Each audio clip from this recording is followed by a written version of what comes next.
right, everybody out there in podcast land, welcome to another episode of the Podcasting Guys and HB Unplugged with Mel and Don. I'm Mel Craig. Don Ramsey. And we're here to, we're going to introduce somebody very special. And, I can't say enough about the Huntington Beach 4th of July parade and the entire weekend during the 4th of July and what work goes into it. But, without further ado, let's introduce Stacey Newton and just kind of, big deal. And I like it. well, see how many people out there love you? And the way we look at it, events in themselves, Don knows this, we both have done big events, but, making one event work, even if it's a small event, a one-day event, is a ton of work and stress. Oh, yeah. And my hat's off to you because how the heck, how many years have you been doing the 4th of July Parade? This will be my 24th year. Wow. Yeah. 24 years. Yeah, and is it time. true it's the largest 4th of July parade West of the Mississippi. Wow. Yeah. That speaks volumes. How many people in podcast land don't even know that? They think, let's go down to the Huntington Beach 4th of July Parade. And they don't realize how big and massive. It is. It's like it's our hometown Yankee Doodle hokey parade, but it's huge. Like people from all over the world come. Yeah. I mean, when I'm walking up and down the street, Don knows me, I like to say hi to everybody. And I can't believe how many people, ride my bike up and down the street. And I say hi to them. Where are you from? And, I'm from Sweden, Australia, Europe. Like, they come from everywhere. Like, wow, I'm expecting to have somebody say, I live on 5th or 14th. No, I'm from Europe. And you have that where you have generations that sit in the same spot year after year. And then you have people that are from the most random places. You're like, how did you hear about our parade? Yeah, obviously, if it's that big. I mean, Don. I've been going to the parade since my first parade here was in 1964, and riding down Lake Street on a Stingray, and so the parade participants used to line up on Lake Street. So when you came down Lake, literally right at the corner of Lake and Yorktown, the last portions of the parade were, and then it went all the way down when Lake used to go directly to PCH. And then they'd line up all right there. So as a kid riding down here, and there was more eucalyptus trees. It was like a giant tunnel. And all the, bands and all the, the horses and just everything. And I'd ride on my bike and just check it out and like, wow, this is just so cool. And then we'd go to the parade, and we used to, my dad would film it right across the street from where the florist used to be, right there, at Palm in Maine. Yeah. And that there's a little V right there, or triangle. That island thing. Stop sign. Yeah. We would always meet right there. That would be our spot. My dad would, he was really into it. But just as a kid watching it, and then, like I said, my whole life except for the 3 years I was in the military, and the 6 months after, so I've missed 4 parades since 1964, which is a heck of a lot of parades. So, Don, how many people were at the parade back then? It was packed back then. Same thing.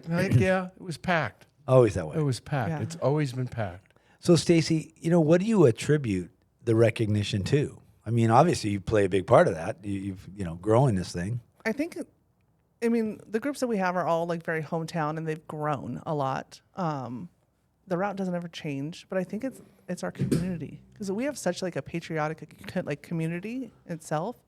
So many people come out, and like Don, I sat in the same spot when I was younger that my grandparents did. What a trip. But we see the same people every year in the same spot. But I don't know. I don't know why people enjoy it so much. I mean, it's fun. It's that community aspect of it. I think. In our last show, we talked about that. How it's such a cosmic vibe to be part of Huntington Beach community. I've grown up in several beach communities. Carlsbad is where I really grew up, and it was the same thing when I was growing up as a kid surfing. Everybody knew everybody. I could walk into a surf shop. Hey, Mel, how's it going? It was really dynamic. But as the years progressed, in some surf communities like Carlsbad, a lot of transplants started coming in. And I don't know if you want to say the city kind of sold out, like they took Old Elm Street and made it Carlsbad Village Drive, to try to keep up. And all they really did was they drew in so many people from other states and other communities to Carlsbad, and they became transplants. And pretty soon, the locals were washed out.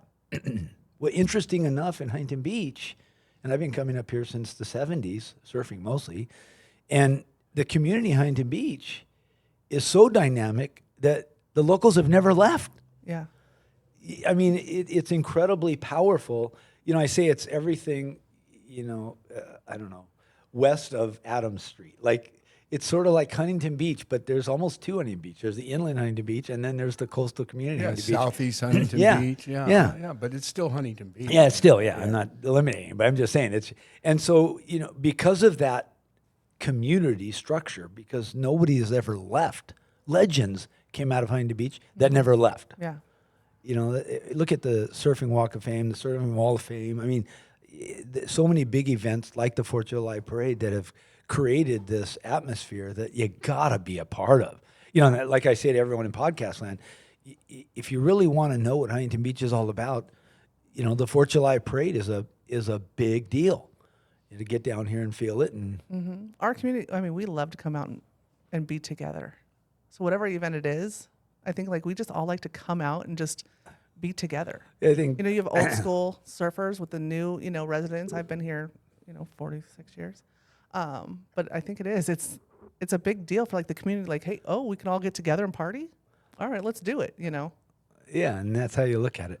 So, Stacey, you know, some questions. How many floats and cars? How many participants are there in the parade? How long is things like that?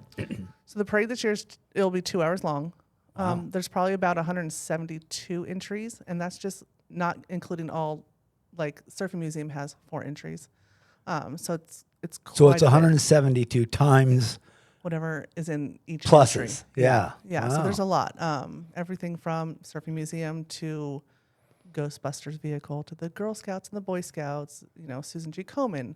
So there's a lot of different, you know, we have tons of veterans Marching groups. bands and veterans. Yeah. I mean, we have a veteran, Bob Lazur, who his birthday is actually July 5th. So we're going to be honoring him in the parade. So hopefully people can like sing happy birthday to him, but he'll be riding in front of the American Legion. But, you know, it's like the veterans, you know, we just Play a wanna- big part. Oh, huge. We Yeah. want to give them the respect and, you know, everything like that. Yeah, a lot of times when the vets go by, I get very emotional. I lost my brother in Vietnam, and as you know, I was in the U.S. Army. My brother and I, my other brother and I, we went in as the buddy system just to try to experience what we thought he may have experienced or the fear he may have gone through or whatever. I don't know. We just did it because of him. So when they go by at the parade, it's very emotional for Oh, me. yeah. A very huge attachment, you know, and it just makes you feel like, wow, you're part of something there too. Well, the World War II veterans, they're getting older. Oh, You yeah. know, like I have been doing it for 24 years, but so I started with quite a few Pearl Harbor veterans, and now there aren't any. You know, None? not locally that we, Right. you know, that are able to attend the parade and stuff. But Wow. it's so you see the cycle, and it's like, man, we need to do what we can, you know, Wow, to help give them, out. yeah, to support them and show them that, like, dude, we're out here because of you. Well, you got a good teammate helping too. Oh, absolutely. Right. I'm getting more involved than him, so I'll end up getting more involved in all this stuff. Awesome. He's good at recruiting, I tell you that Oh, right he now. is. He calls you on the phone and I said, Mel, you did a really good job, which is code for, hey, man, I'm gonna need you Yeah. for some more shit. That's cool. That's how we work. So, you know, in addition to that, you know, what are some of the, you know, features and highlights of what this year's parade's going to bring? So the day is actually, we start with the 5K run that will start at Worthy Park. So that one starts at 7 a.m. You have that. You have VW buses at Lake Park. You have the Kiwanis Pancake Breakfast that happens. That's in Lake Park too, right? That Yeah, is, yeah. yeah. On the far side. On the far side, on the Lake Street Lake side. Street side. Yeah. We'll have some food trucks there. The parade starts at 10. That will go till about noon.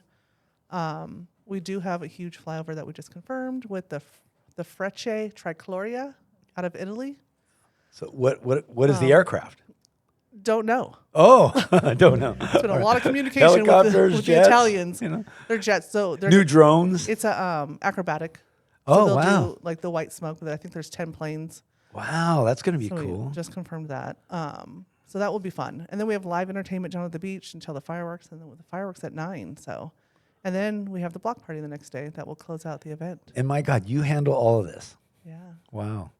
The stress. She's our consultant. We have a board of directors, and I'm on that board. but she He's actually, on every board. I tell that to Oh, I everybody. know. she's the one that actually calls all the shots. So who do I need to call when I need to figure something out? It's always her because she has all the answers. I'm very good at like logistics for some reason, like trying to figure out and I'm very mellow. I think that helps, and that's probably why I've done it for so long. Is when it comes down to it, it's a parade, Yeah. So it's like nothing really. No one will know if anything goes wrong because I'm very like just. All right, let's We have can fun. handle. Yeah, let's Oh, fix it. Yeah. It's a so- parade, for God's sake. Yeah. Let's go have some fun. Yeah. Quit crying about the So gap between the cars. I want to ask Stacey a question. Yeah. Who is your favorite person that comes here and has been in the parade since you've been consultant for the parade? Is it a trick question? No, because for me it was George Putnam.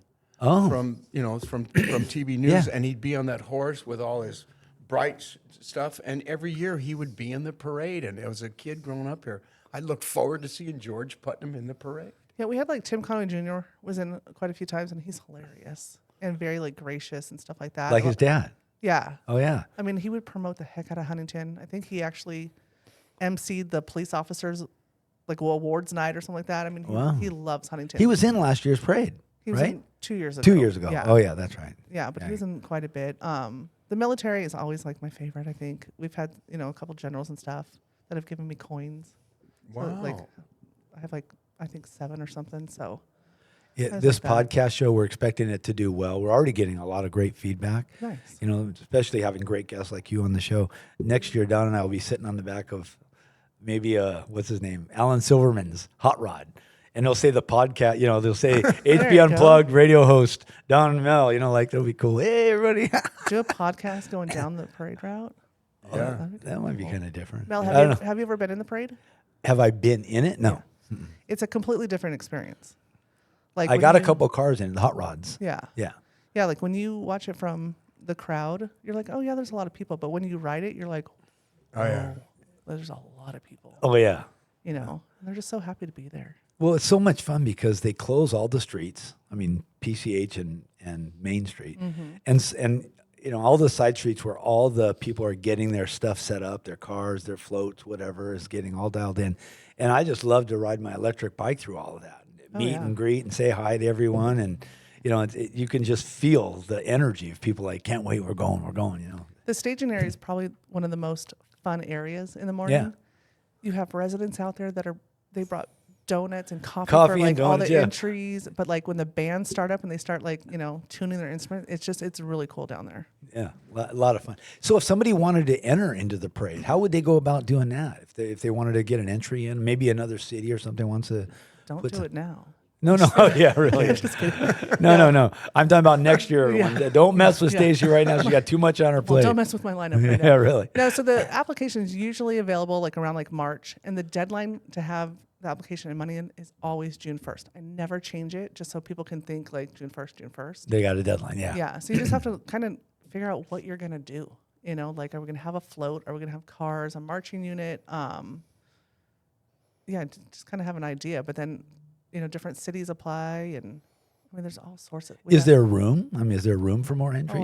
I'll make room. Really? Wow. Yeah. Very good. We'll speed it up, make people walk faster. That's cool. Are there Shriners this year? Oh my course. gosh, they are cool. hilarious. They are unreal. They are the coolest. I mean, On the mini bikes. yeah, Yeah. the carts. Oh, yeah. Yeah. What are they yeah. called? Tin Lizzies. What do they call them that? I do not know. But when I do the script, it's the Tin Lizzies and the Calliope, and it's a full-on thing. Oh my God, they're zooming all around. Every year, there's always going to be one that the engine stops or something. They rope It's to puttering, it. yeah. So Being towed. they'll tow them around and still do it. It's like it's such a crack up to watch them going by. Yeah, it's funny. Yeah. So anything you want to add? Any new news? Anything different this year? I don't know. I mean, we added that flyover. It's a shorter event, just so we can kind of. It's being odd on a Thursday this year, but we'll be bringing back the full event next year. Yeah, we have What a a- new production company that we hired, PSQ, PSQ Productions. and their local hometown group, and they're really going to make it special. We felt like the last production group that was running the parade kind of was taking the hometown feel away, and so as a group we decided, let's get someone else, and then we put out a request for people to see, maybe, hey, we'd like to try it. And when PSQ came, they actually fit so well that we were very happy that was the group that we decided to Well, like do the production. We said before, it's the community. It's a cultural thing. So like if you don't live here, you kind of don't know. Yeah, And exactly. if you're from outside, maybe Orange County or Huntington, you're kind of like, what are these people doing? This company, PSQ, so they hired me to be the project manager for the 4th. They get it. Wow. They're based out of Irvine. You had mentioned that last show. Yes. Yeah. Yeah. They're like the owner used to live in Huntington. The sound guy lives right by Lake Park. I mean, He lives right on 11th. And they're not- Right across from Farquhar. So they know it. They and they're already not, know. yeah, and they're not trying to come in and make it all commercialized because it very, for us, we want to keep it local, homegrown, community. Yeah. Of course we have to make some money. You can buy tickets to the parade and watch the parade or go on the pier for the fireworks, but we want that hometown aspect, and they get it. And none of these events come cheap. No. No, so, and let me just interject. Without like the Mayer family, they donate $60,000 to pay for the fireworks. People like that. HB Propane, they came in, donated enough money to put on the block party, and then get the Ramsey brothers and Redneck Rodeo. Yeah. But without sponsorship of locals,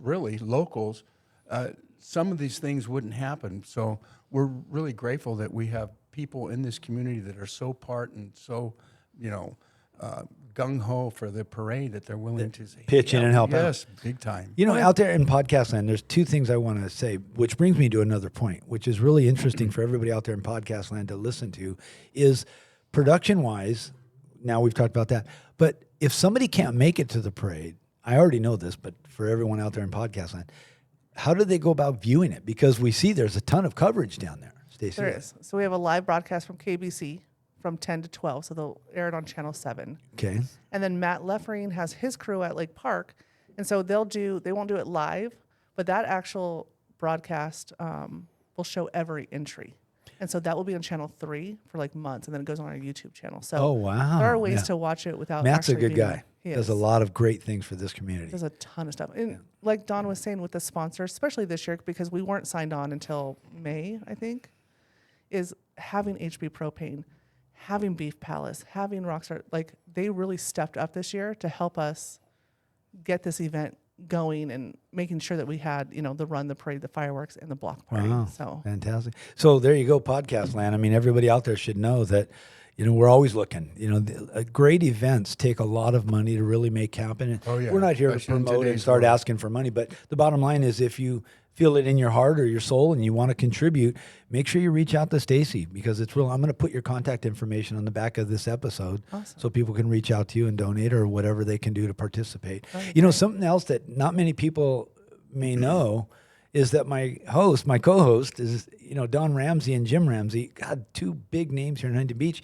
They're the Ramsey Brothers rock and roll band. And when I first saw them, when I first moved here, and it's been a lot of years, but, to watch them play and the music, the old time rock and roll, the music that we all grew up with at our age is amazing. And you created a brand for yourself. And I think everybody knows the Ramsey Brothers big time.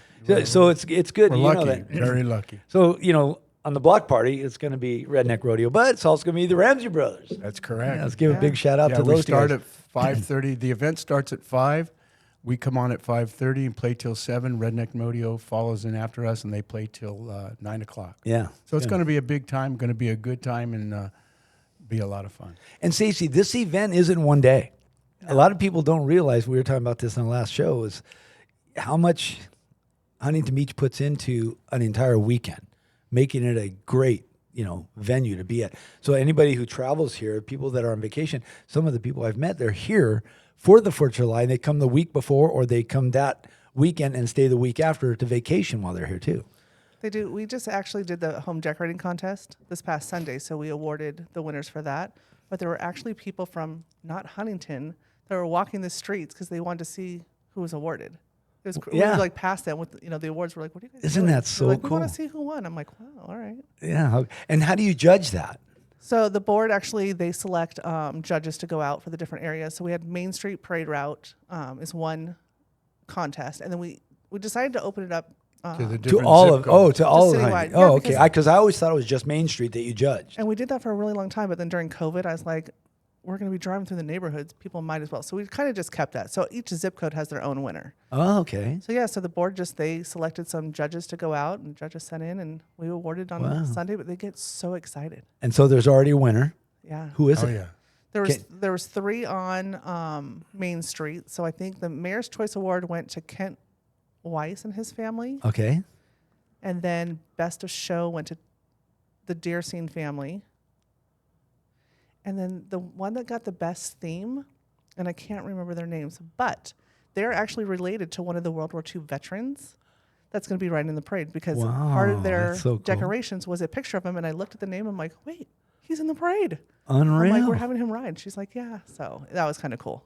Oh, that's fantastic. Yeah, it's a lot of fun. Anything else, you guys? We're rocking and No, rolling. I'm excited about the whole event. We're putting about, I think, 28 buses in the 2 parks combined in Lake Park and Farquhar Park. So there'll be VW buses. As Stacey was saying, there's going to be food trucks right there on 12th, right next to Lake Park. And it's just got the whole feel for it. So I hope everybody comes and checks it out. It's a 2-day event this year, Saturday and Sunday. We're just letting you have the beach and hang out, and we got great weather. The surf's actually going to be really good. So Yeah. it's going to be a spectacular weekend. Yeah, it's fun because PCH is closed and Main Street is closed. So crack at dawn, I'm up getting my bike all cleaned up and charged up and ready to go electric bike. So is Karen, my wife. And we take off from the house just to go make the fun ride down PCH because it's all opened up, and then cruise up, right after the marathon because it's all opened up. People are riding their bikes up and down, saying hi. It's just, you're running into people you haven't seen from one side of Huntington to the other side. 10 years, 14 years go by, hey, Mel, how's it going? Like, wow, what a trip. Yeah, it's fun to be out. So I go out. I have the early shift, so I'm out there at midnight. The early and shift. That's people early. start lining up to go on the beach lots. It is so much fun to talk to them. Really? Because they've driven from all over. And they got the car is packed. I mean, they're staying all day. Oh, yeah. But they're just lined up. They got the and then- coolers, the chairs. Yeah. Yeah. They're trying to stay awake as they're parked on PCH getting in a beach lot. But I mean, that helps me stay awake, but it's just fun to talk to people and just find out where they're from and why did you come here? And, that's, I think, why I continue to do it. And then the board is amazing. So One more question. I just thought of it. How do people pick their spots? Because the day before they go out and is there legal rules they have to follow to do this? So there is. You can't stake out until July 3rd at 7 a.m. in the morning. But I think a lot of the staking out is where did your parents sit? Where did you sit when you were a kid? Where did your grandparents sit? They end up marking that area. Well, a explain lot to of the everyone time. in podcast land, Stacey, what that means. Because we're talking about sectioning off an area. Kind of go into detail because it's a street and everybody on the street, even in the center divide. They do on in front Upper of the high Main. school. Yeah. So, people go out and they use chalk. They put their chairs out, their easy ups out. Yellow tape on cones. Oh yeah, caution tape and all. Whatever they can, they'll get it out there to stake their area, which is another thing that's really fun. If you're out there at 7 a.m. to see the people It's they packed. run, It's they're running with Yeah. wood stakes in their hand. You're like, ah. Don't hurt yourself. Yeah, really. Yeah. Yellow tape, cones, orange cones, They'll everything. use whatever they can. When you go out there the day before the actual parade, it looks like what's going on. There's just tape Oh, it's everywhere. craziness. It's how do you figure out where to sit? Yeah. There's tape crossing over tape and wow, what a Oh, trip. and then but I think a lot of it has to do with where, especially if you're from Huntington, where did you sit as a kid? Oh, yeah. 'Cause now you're taking your kids there. I sat here when I was a little boy, son. Yeah, Dad, okay. Because whatever. I showed my daughter where I sat, as a kid. We don't go there anymore, but Yeah. I'm like, oh, I used to sit here, that whole thing. So Wow, what a trip. yeah, it's fun. Well, we've had Stacey Newton on with us today. This has been a great, eye opener for, the 4th of July parade, really what goes into it. My gosh, my hat's off to you. I know the stress that you must face sometimes, but I know you got some great teammates. and Amazing. I'll volunteer whatever you need help with. Oh, let me know. All And right. Did you hear that? I know, It's on the I'll help them. podcast. I'll help, I know, really great. They don't ignore that last No, statement. no editing that I out. signed a non-compete form or something. I did something like Okay. Well, thanks everybody for joining us. I'm Mel Craig, I'm Don Ramsey. and this has been a great episode with Stacey Newton on the 4th of July parade this year. It's coming up in 2 days. Yep. Thursday, Friday, Saturday, and Sunday is actually a big 4-day for us. Yeah. Yeah, it's going to be a lot of fun. Thank you, Stacey, for joining us. Thank you It means guys a- so much. Absolutely. It's great.